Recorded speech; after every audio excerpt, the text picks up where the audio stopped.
हम अक्सर लोगों को उनकी कमज़ोरी बताकर उन्हें और कमज़ोर बना देते हैं और ये हम बहुत गलत करते हैं। जी हाँ, हमारी आज की स्टोरी भी ऐसी ही एक ट्रू स्टोरी पर बेस्ड है कि कैसे एक बच्चे की कमज़ोरी बनी उसकी ताकत। तो अब शुरू करते हैं। जीना इसी का नाम है।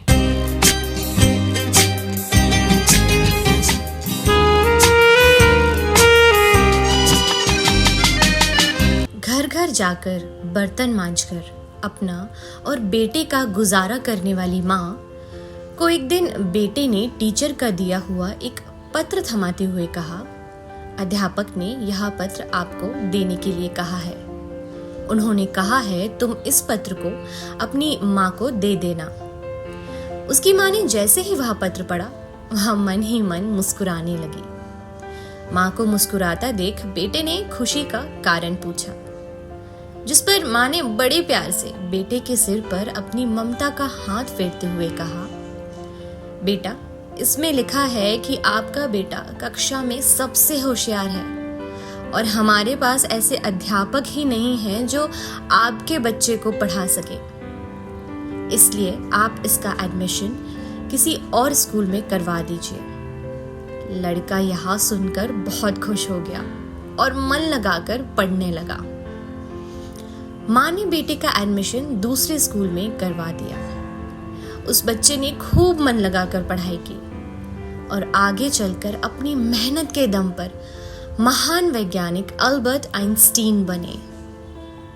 वक्त गुजरता गया और एक दिन महान वैज्ञानिक अल्बर्ट आइंस्टीन की माँ का भी निधन हो गया। माँ की मृत्यु के बाद जब एक दिन आइंस्टीन ने माँ की अलमारी खोली तो पाया उसमें उनके टीचर का लिखा हुआ वही पत्र था जो उन्होंने कभी उस छोटे से बच्चे को उसकी माँ को देने के लिए कहा था।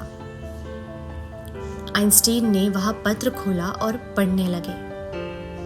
उसमें लिखा था कि आपको ये बताते हुए हमें बहुत दुख है कि आपका बेटा पढ़ाई लिखाई में बहुत कमजोर है।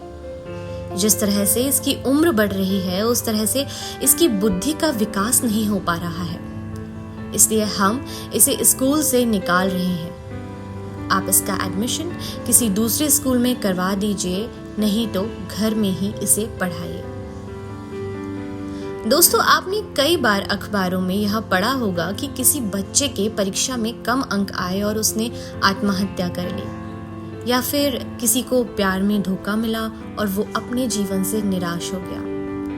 लेकिन जिस प्रकार पत्र पढ़कर आइंस्टीन की माँ ने अपने बेटे की सोच बदल दी, ठीक उसी प्रकार आप भी जीवन में मिलने वाली कठिनाइयों का हिम्मत से सामना करते हुए अपनी सोच के दम पर अपने लक्ष्य को प्राप्त कर सकते हैं। तो अब मिलेंगे ऐसी ही एक नई कहानी के साथ और बहुत जल्द आप हमारी स्टोरीज ऑल ऑडियो ऐप्स पर भी सुन सकेंगे।